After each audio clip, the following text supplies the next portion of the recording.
আমাৰ প্ৰাক্তন ছাত্ৰ ইউক্লিড সিনিয়ৰ সেকেন্ডাৰী স্কুলৰ প্ৰাক্তন ছাত্ৰ আছিক আহমেদ আৰু আমাৰ বিদ্যালয়ৰ সমাজতত্ত্ব বিভাগৰ শিক্ষয়িত্ৰী মাননীয়া উপসনা কলিতা দুয়োগৰাকীয়ে আজি প্ৰথম আৰু দ্বিতীয় খণ্ড কৰি সাম্প্ৰতিক সময় নামেৰে এখন গ্ৰন্থ লিখি উলিয়াইছিলে আৰু সেইখন আজি মই ইউক্লিড সিনিয়ৰ সেকেন্ডাৰী স্কুলৰ প্ৰায় 750 ছাত্ৰ ছাত্ৰীৰ মাজত আনুষ্ঠানিকভাৱে উন্মোচন কৰি গৌৰৱ বোধ কৰিছোঁ।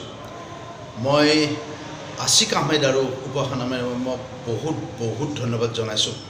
আচলতে তেওঁলোকে এটা নিদৰ্শন দেখুৱালে যে কেনেকৈ সদায় এটা দুটা কথা লিখি থাকিলে বা সদায় একোখন গ্ৰন্থ পঢ়ি থাকিলে কেনেকৈ তেওঁ লিখাৰ কাৰণে উৎসাহিত হ'ব।